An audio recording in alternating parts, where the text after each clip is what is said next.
Olá, tudo bem? Tudo tranquilo por aí? Eu sou Marcel Alonso e todos os dias eu trago conteúdo aqui para você sobre planejamento de produção, materiais, demanda, tudo que você precisa saber, curto, médio, longo prazo, SNOP, IBP, SNOE, todas essas siglas malucas aí, tudo que você precisa saber para entregar resultado no planejamento de produção, materiais, demanda e crescer profissionalmente, ok? Vídeo de hoje, eu tô com uma tela aqui, tô com duas telas na verdade, e o vídeo de hoje, por onde começar uma área de planejamento de produção, PCP. Isso aqui serve para planejamento de produção, planejamento de materiais, planejamento de demanda, enfim, tudo que envolve essas três áreas. E, de novo, falando de curto, médio e longo prazo. Isso serve para as três dimensões aí. E esse artigo que a gente vai falar aqui hoje, que é por onde começar uma área de planejamento de produção e PCP, eu escrevi em 13 de fevereiro de 2020, faz mais de 2 anos que eu escrevo artigos no LinkedIn sobre estes temas. Aí tem muita coisa, já tem 176 artigos, vocês podem ver aí na tela. E esse artigo eu escrevi em 13 de fevereiro e recentemente algumas pessoas comentaram ele e eu resolvi gravar um vídeo aqui explicando tudo que está no artigo para você entender por onde começar uma área de planejamento de produção, PCP, e de novo, tá? Isso serve para planejamento de produção, materiais e demanda e para N outras coisas e você vai entender por quê, ok? Então vamos lá, primeiro ponto, tá?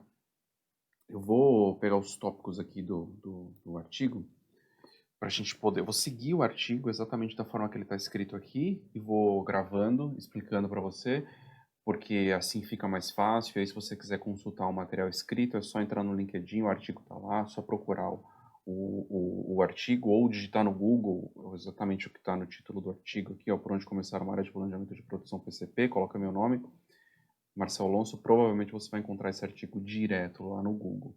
Então vamos lá. Primeira coisa aqui, primeira tarefa, você precisa encontrar uma forma de visualizar o todo. Isso é a base, tá? E tem três frentes nessa visualização do todo. Três coisas principais que você precisa tratar. Eu vou falar da primeira delas, processos com impacto direto. Esse ponto aqui é muito crítico. Eu vou explicar o porquê, tá? Você precisa entender como tudo acontece na empresa. E primeiro, os processos que têm impacto direto ali na produção. Então, os produtos são apontados, primeira coisa, você precisa entender se tem um apontamento de produção ou não. Tem ordem de produção gerada, você precisa de ordem de produção. Como estas ordens de produção são geradas? Elas são só um controle de lote ou são ordens de produção longas que são geradas ali para você poder produzir o mês inteiro? Ou, por exemplo, são ordens de produção geradas em X unidades, enfim. Entenda como isso acontece. Se a produção é apontada, se tem controle, né? Eu já estava falando sobre ordem de produção aqui, tem algum controle por trás? Precisa entender isso com profundidade. E um outro ponto, quais são as etapas do processo produtivo? Como que isso está dividido, tá? Onde tem apontamento? Tem apontamento em todas as etapas? Sim ou não? Precisa de apontamento em todas as etapas? Qual a etapa mais crítica? Ou quais as etapas mais críticas que você realmente precisa de apontamento? Você precisa de controle. Um outro ponto muito crítico, você tem depósitos separados aí no sistema para cada uma das etapas, então eu fiz o apontamento da primeira etapa, isso fica separado ou fica misturado ali na produção? Como que você controla isso? Tem algum sistema, tem algum ERP que a produção usa, ou algum software ali de gerenciamento do chão de fábrica? Tem alguma coisa que é utilizada, ou o apontamento é manual? Não tem melhor ou pior, não, tá? Eu só estou comentando para você poder analisar, porque e muitas vezes, por incrível que pareça, o apontamento manual ele é mais preciso do que o apontamento feito ali com software, com sistema, com alguma coisa assim. Então, você tem que desenhar todo o fluxo produtivo do fluxo do produto acabado ali dentro da empresa. Você precisa entender de ponta a ponta o que está acontecendo. Legal. Desenhado isso, aí você parte para a próxima etapa ou você vai fazendo isso paralelamente, né? Então, primeiro ponto aqui, processos com impacto direto. Impacto direto é na produção. Você precisa identificar todos esses processos com impacto direto e ter um mapeamento disso de ponta a ponta. Segundo ponto aqui, processos com impacto indireto. Depois a gente vai entrar no terceiro ponto, que é o mais longo deles, porque tem a parte dos dados aqui, que é fundamental para você entender como entregar resultado nessas áreas e como organizar aí o planejamento de produção. De novo, planejamento de produção, materiais e demanda. Funciona para as três coisas, ok? E para outras coisas também. Essa parte de base de dados funciona para N coisas e você vai entender por quê. Então, o segundo ponto aqui, processos com impacto indireto. Qual o que você precisa entender aqui, tá? Processo com impacto indireto. Você tem que entender como todos os outros processos de suporte estão funcionando. Se todos estão funcionando e quais são os mais críticos, tá? Primeiro ponto aqui, primeira pergunta que você precisa responder, como está o controle de estoque, tá? Você consegue confiar nas informações do controle de estoque? O inventário está correto? Se não estiver, você precisa construir um processo que corrija isso com o apoio das outras áreas. E aí daria para falar N coisas aqui, horas falando sobre inventário, formas de controle, buscar apoio das outras áreas, enfim, você tem muita coisa para trabalhar para você poder resolver o inventário, mas eu não vou entrar nos detalhes aqui. O ponto aqui é muito mais conceitual para você entender o que você precisa olhar, o que você precisa atacar. Então, como está o controle de estoques? Posso confiar nas informações. Segundo ponto, como que está a lista técnica dos produtos? Você consegue confiar nas listas técnicas? E aí, lista técnica, você tem duas formas de olhar, tá? Uma é para você rodar um MRP, que eu acredito zero no MRP, tá? Isso aí é tema para outro vídeo. Se você roda MRP na sua operação, avalia direito se esse é o melhor caminho, ou pesquisa, tem artigo escrito sobre isso também, eu não, acho que eu não gravei vídeo ainda sobre isso, mas avalia se é o melhor caminho, tá? Não é. Você precisa encontrar uma forma mais precisa, mais analítica para você poder estudar os materiais. Então, voltando aqui ao ponto do vídeo. Lista técnica. Você precisa encontrar uma forma de corrigir se as listas técnicas estiverem erradas. E aí, de novo, entra apoio das outras áreas. E como você prioriza essa avaliação das listas técnicas? O que você faz para priorizar? Quais são os produtos que você realmente precisa da lista técnica redonda para você saber como operar? E aí, um outro ponto, você precisa da lista técnica? Será? É uma dúvida que você pode se perguntar aí se você precisa da lista técnica precisa ou não. Então, esse mais um ponto. Movimentação dos insumos, isso é feito da forma correta? Tem transferência entre depósitos? Se você tem um RP hoje, um sistema, se você entrar no sistema e tiver o depósito da produção, esse estoque está certo? Se tiver o depósito do almoxarifado ou do armazém, esse estoque está certo ou não? É uma dúvida que você precisa tirar.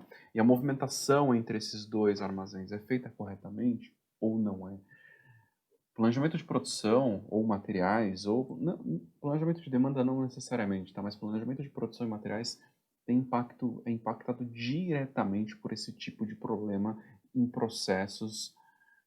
O processo é com impacto indireto, mas o planejamento de produção e materiais ele é impactado diretamente por estes problemas. Então, você precisa encontrar formas de resolver, tá?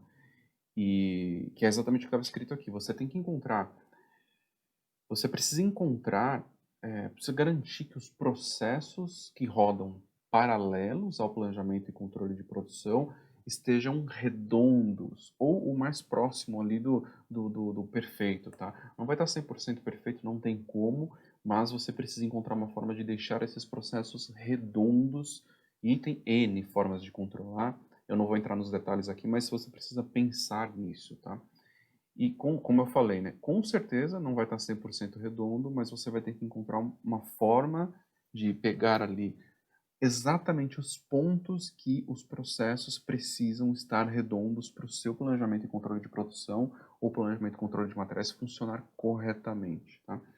Vou entrar no próximo ponto aqui, que é o mais longo de todos, e não é o mais é o mais importante, mas ele depende muito dos outros dois, tá? Então, sem construir as bases ali para você poder ter os processos com impacto direto bem redondos e mapeados e redondos, né?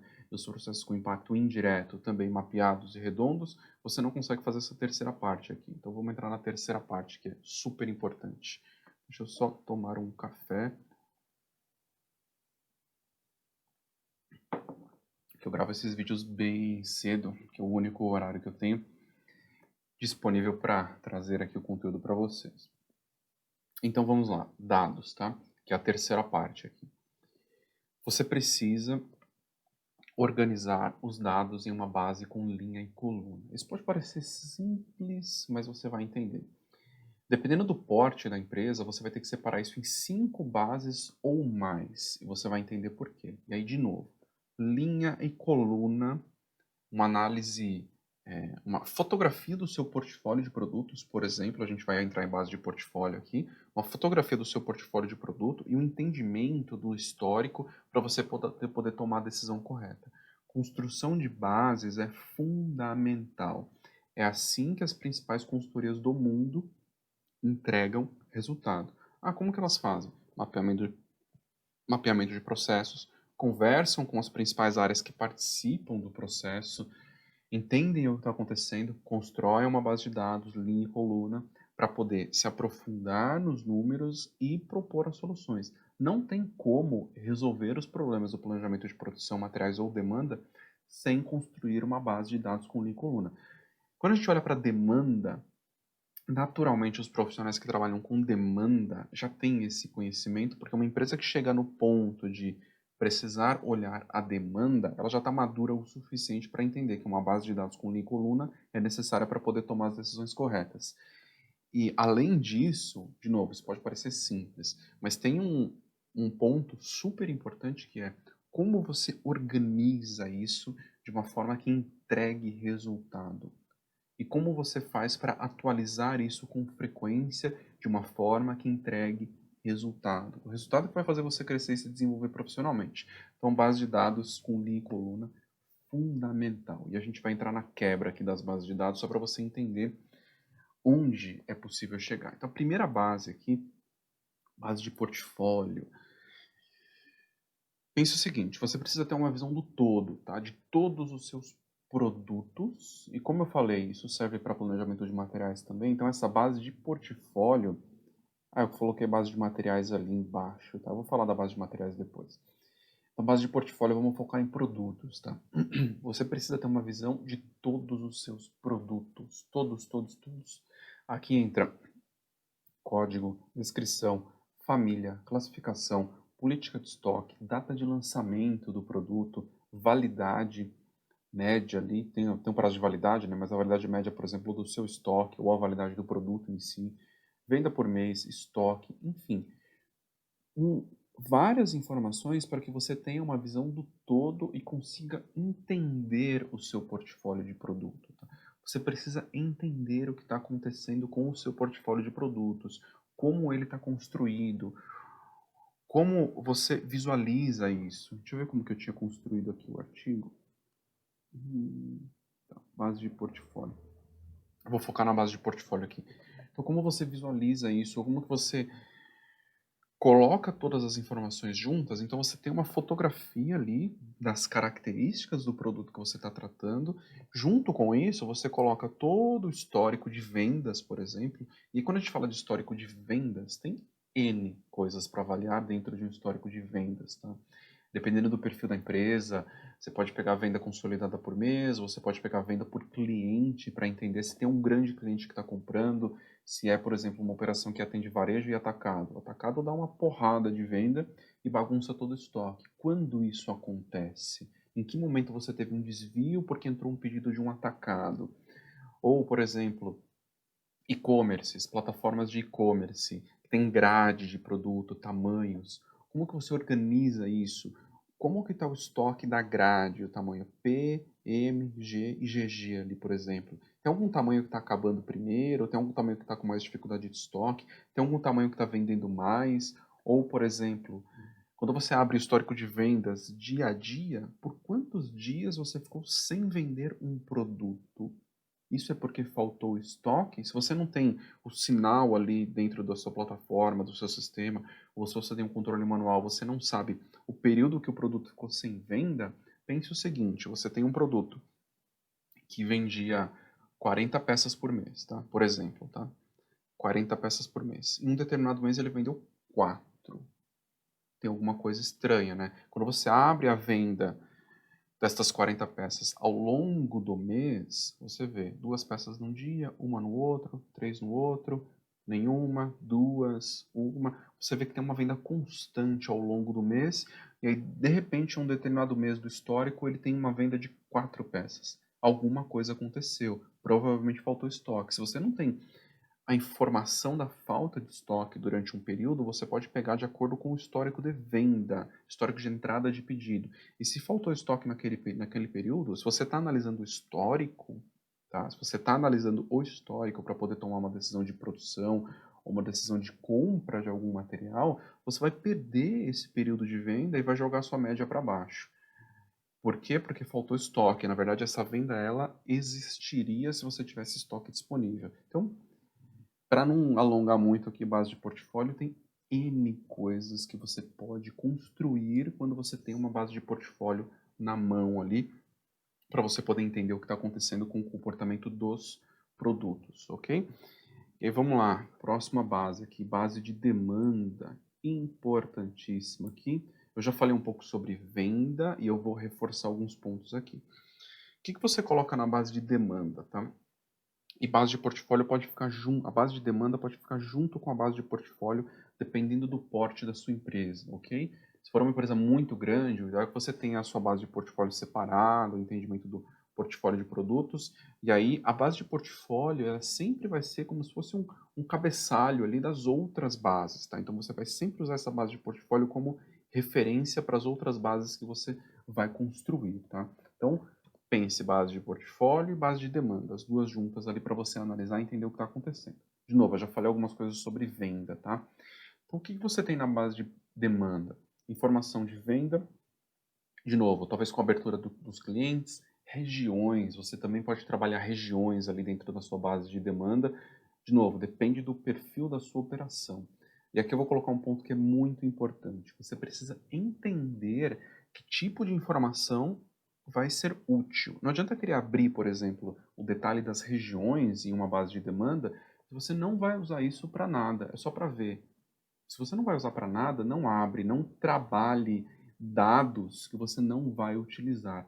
Muito cuidado com isso. No mundo de hoje tem muito dado disponível e é muito fácil você se afogar nesses dados e não conseguir, não tirar conclusão nenhuma, né? Porque alguma conclusão você tira, mas não carregar demais de dados e demorar muito para poder tomar alguma decisão. Você precisa dos dados necessários ali para você poder tomar alguma decisão. O que não é necessário, esquece, não usa, não constrói, não coloca energia nisso.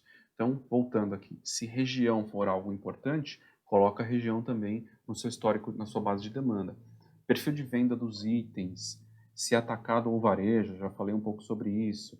Atacado dá uma porrada ali, uma venda de uma vez. Varejo, a venda é picadinha, gradativa, né? Então, como você compõe o seu estoque para poder suportar uma venda de atacado? Provavelmente você vai precisar abrir o histórico de venda por cliente, porque atacados são poucos, né? Você abre por cliente, você entende o comportamento daquele atacado, como é a composição da compra daquele atacado, como ele antecipa, se ele antecipa ou não. E aí, provavelmente, dependendo do perfil da empresa, venda de atacado, ela vem para poder fechar o resultado do trimestre, né? Ou do período ali, não sei se a operação trabalha em trimestre ou não, mas é para bater meta de venda. E a venda de atacado, e aí a venda de atacado vem de uma vez no fechamento do período de venda, no fechamento do trimestre. Então, entender o comportamento, como que você forma estoque para absorver essa venda é importante. Se é cliente exclusivo, também é uma outra coisa. Eu já falei em outros vídeos sobre itens MTO, itens sob encomenda, make to order. Enfim, se é cliente exclusivo com item MTO, o comportamento da demanda é diferente. Você precisa se aproximar do cliente. O relacionamento ali com o cliente é diferente, né? Você precisa se aproximar do cliente para poder entender qual será o comportamento da demanda, o que vai acontecer, quanto vai vender. Então, a base de demanda, ela vai trazer um entendimento ali do comportamento das vendas, tá? E, de novo, tá? Com nível de detalhe suficiente, não mais do que isso, suficiente para você poder tomar a decisão correta. Então, Juntamos aqui base de portfólio com base de demanda. Nesse momento você já sabe o comportamento do seu portfólio de produtos, tá? Você consegue olhar para ele e entender o que está acontecendo com a sua operação. E aí a gente vai para o próximo aqui, conectando já com o planejamento de produção, ok? Base de capacidades. Nesse ponto, muitas operações erram e é importantíssimo que você tenha isso claro, tá? Base de capacidades.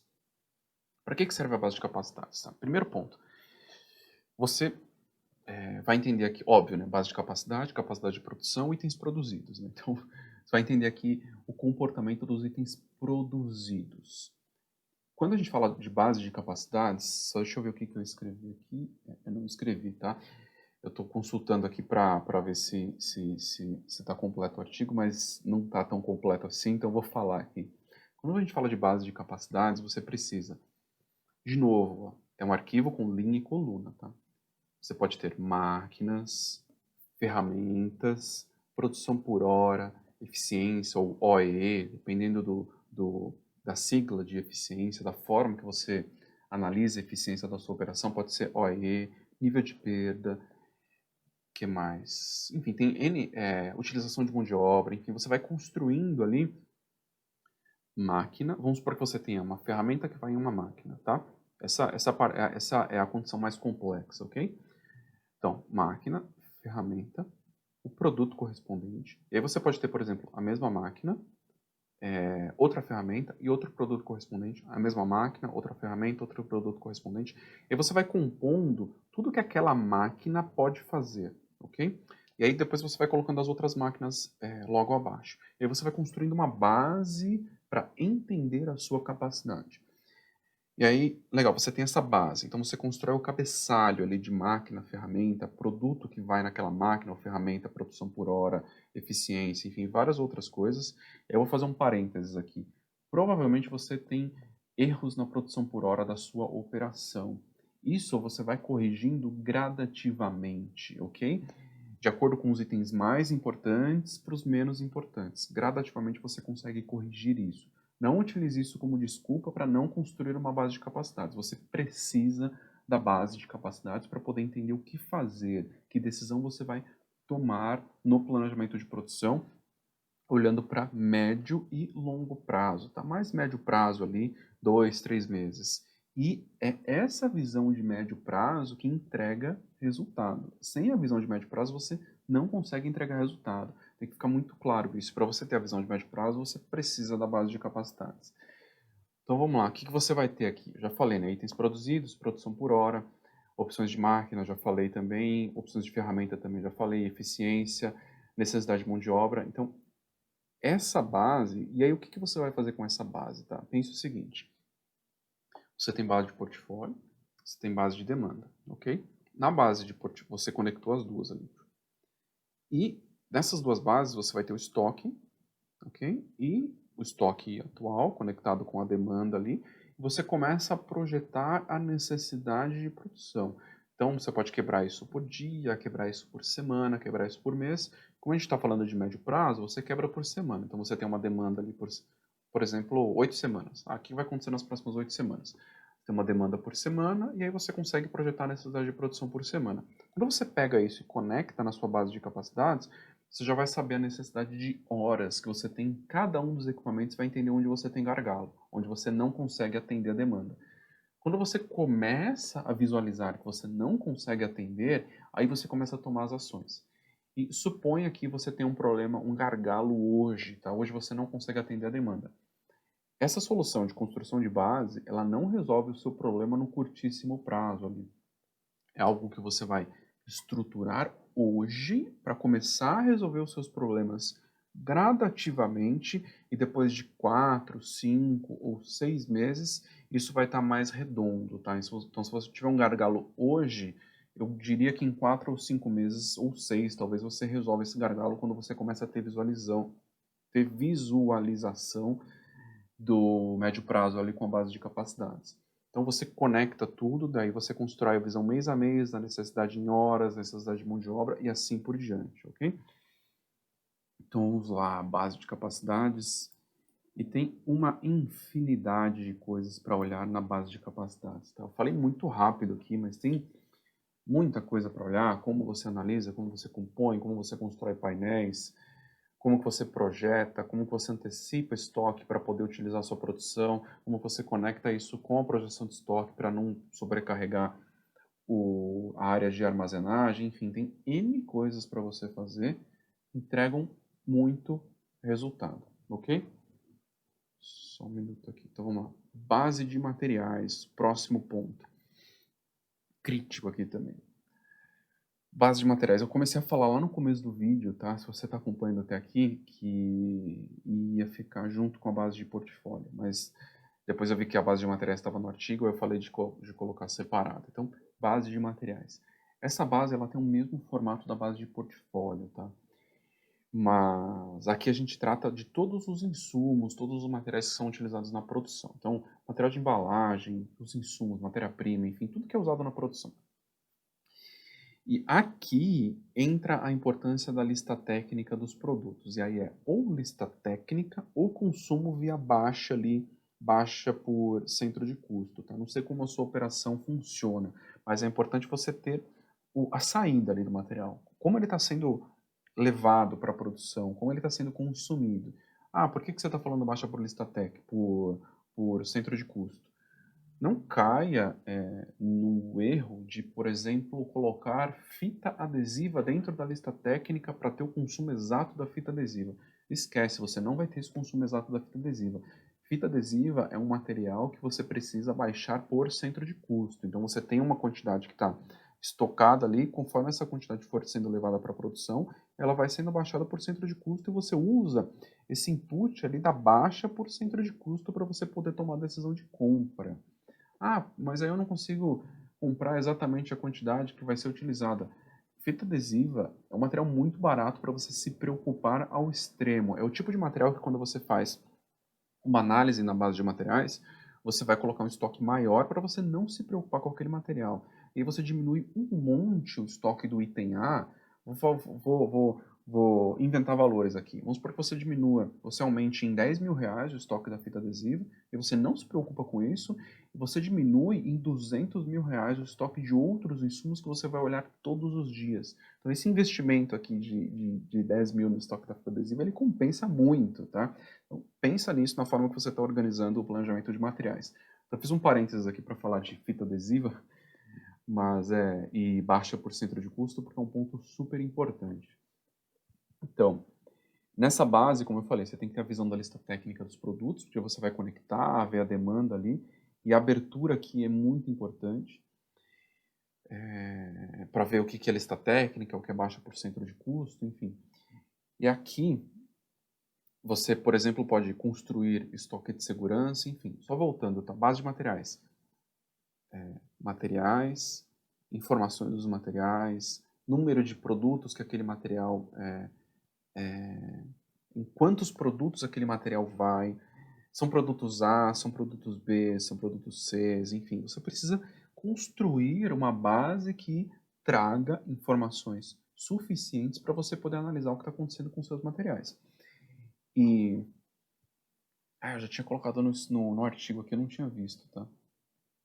Ó, coloquei aqui, um insumo utilizado em apenas um produto não crítico não precisa de estoque de segurança. Agora, um insumo que é utilizado em dezenas de produtos críticos precisa de um acompanhamento especial. Eu não tinha visto isso, mas é exatamente para isso que serve a base de materiais. E aí você vai conectando as coisas, tá? Então você tem lá demanda, base de portfólio, está conectada com a base de demanda. Aí você tem a base de capacidades, vai projetar a sua necessidade de produção. Projetando a sua necessidade de produção, você tem a base de materiais que vai consumir essas informações aqui. Então, você vai produzir 1.000 unidades, legal, 1.000 unidades vai me gerar a necessidade de X ali, de materiais. E na base de materiais, você também tem a mesma coisa. Posição do estoque atual, histórico de consumo, histórico de baixa por centro de custo, enfim, não sei exatamente como está construído os históricos aí. E aí as projeções também, para você entender quando um determinado material vai acabar. Eu já escrevi outros artigos com exemplos dessa base, os painéis que dá para controlar. E, de novo, base de materiais é um assunto gigantesco. Dá para falar por muito tempo, explicar como isso funciona, ok? E como você consegue entregar resultado construindo uma base de materiais inteligente. E aí vamos para o último ponto aqui, e eu estou falando muito rápido, o vídeo já está com 29 minutos, eu estou falando muito rápido e, de novo, de todos esses temas aqui dá para falar muito, explicar muita coisa, como você constrói, como você conecta tudo, como que você gera os relatórios, como que você padroniza isso para você poder conectar tudo e fazer tudo isso funcionar, como que você constrói os painéis, que tipo de material você analisa com um formato de painel e que tipo de material você analisa com outro formato de painel, qual a frequência de avaliação, enfim, tem N coisas aqui que a gente pode discutir. E nos outros dois aqui iniciais, também processos com impacto direto e processos com impacto indireto, também vale a mesma coisa. Aqui tem formas de controle, como você controla, qual a frequência de controle, como que você alinha com as outras áreas para o controle ser realizado, como que você pede apoio para a produção fazer um determinado controle, enfim, tem N coisas aqui dentro que a gente pode se aprofundar, tá? Mas eu não vou entrar nos detalhes aqui. Vou seguir aqui para a gente poder concluir o vídeo. Base de revenda ou distribuição. Mesma coisa, você tem produtos, a gente falou sobre produtos produzidos, né, até agora, só que você pode ter na sua operação produtos de revenda ou você pode ter uma operação de distribuição. Então aqui é a mesma coisa. Você vai ter a base de portfólio com demanda, só que nessa base você vai avaliar revenda ou distribuição. Então a sua base de materiais de reabastecimento, ela pode estar reabastecendo um produto que é revendido ou distribuído. Então a sua base de portfólio, na verdade, ela será a base de revenda ou distribuição que tem o mesmo modelo da base de materiais. Só que ao invés de você ter o consumo ali, você tem a venda, o histórico de venda dos itens e você vai construindo a reposição. E aqui é muito crítico, tá? Dependendo do porte da operação, você tem distribuição, abastecimento de lojas, por exemplo. Como que você abastece as lojas? Como que você compõe os lotes de abastecimento? Como que você constrói essa inteligência? É a base de revenda ou distribuição que vai ajudar você a desenhar isso. E eu vou reforçar um ponto, tá? Daqui a pouco eu entro aqui nesse ponto, mas eu vou reforçar um antes de tudo isso. Eu vou reforçar o que eu falei lá no começo, tá? Base com linha e coluna. É isso que vai fazer você entregar resultado. Construa bases com linha e coluna, com histórico, situação atual, que é a fotografia, né, da situação atual, e a visão de futuro. Importantíssimo que você consiga construir essas bases com linha e coluna para saber como entregar resultado. Ih, cadê? Vamos ver aqui que eu não lembro o que está escrito aqui na outra parte. Pontos acima. Já falei de tudo isso, tá? Se você vai ter produção, se você tem um processo contínuo, você tem que entender como a fábrica vai receber as informações, enfim. Tem N coisas aqui, então pense, você desenhou tudo isso, construiu as bases, aí você precisa começar a controlar. E aí, de novo, e aí entra frequência de controle, você vai controlar todo dia, você vai controlar por semana, você vai controlar por mês, depende do tipo de material.